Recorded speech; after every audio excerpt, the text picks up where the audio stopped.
Le rêve lucide fascine parce qu'il promet quelque chose de rare, être conscient à l'intérieur même d'un rêve.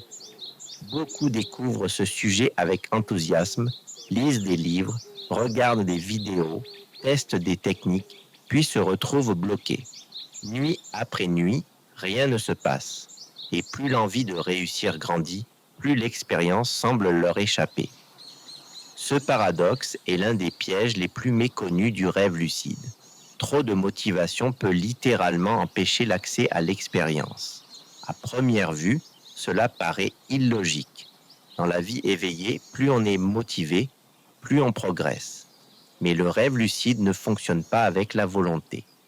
Il repose sur un état de conscience très particulier, situé entre l'éveil et le sommeil, où le cerveau doit rester lucide tout en lâchant le contrôle volontaire. Or, une motivation excessive maintient justement le cerveau dans un mode trop actif, trop vigilant, trop tendu. Quand tu veux absolument faire un rêve lucide, ton esprit anticipe, vérifie, analyse, compare. Tu surveilles tes sensations, tu te demandes si ça marche, tu attends un signe. Cette attente permanente stimule les zones du cerveau liées au contrôle, à la planification et à la vigilance. Résultat, ton corps commence à s'endormir, mais ton mental reste accroché à l'état d'éveil. C'est exactement l'opposé de ce qui est nécessaire pour entrer dans le rêve lucide. Les recherches sur le sommeil montrent que l'état idéal pour la lucidité onirique ressemble davantage à une détente attentive qu'à une volonté acharnée.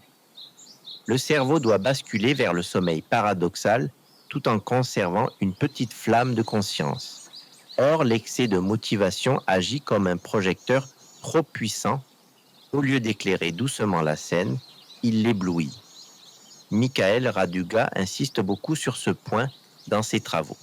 Selon lui, la majorité des échecs ne viennent pas d'un manque de technique, mais d'un état d'esprit inadapté. Les personnes trop investies mentalement sabotent l'expérience sans le savoir. Elles veulent réussir, comprendre, contrôler, alors que l'état recherché apparaît souvent quand l'action devient automatique, presque indifférente du résultat. Un autre effet gênant de la surmotivation est la peur de l'échec. Quand tu veux trop réussir, chaque tentative ratée devient frustrante.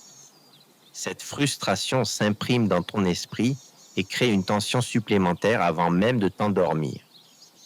Ton cerveau associe alors la pratique du rêve lucide à un effort, voire à un stress, ce qui réduit encore les chances d'entrer dans un état de conscience fluide. Paradoxalement, beaucoup de personnes vivent leur premier rêve lucide le jour où elles arrêtent d'essayer.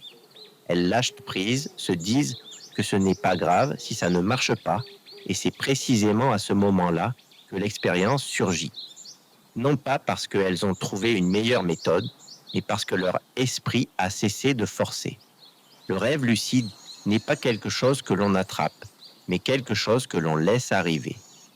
Il apparaît souvent comme un effet secondaire d'un état intérieur juste et non comme le résultat direct d'un effort. C'est pourquoi les enfants, les personnes détendues ou celles qui abordent la pratique avec curiosité plutôt qu'avec obsession réussissent souvent plus facilement.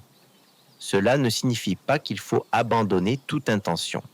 L'intention reste importante, mais elle doit être douce, claire et non forcée. C'est une direction intérieure, pas une pression. Une fois cette intention posée, le plus important est de laisser le corps et l'esprit suivre leur propre rythme sans les surveiller constamment.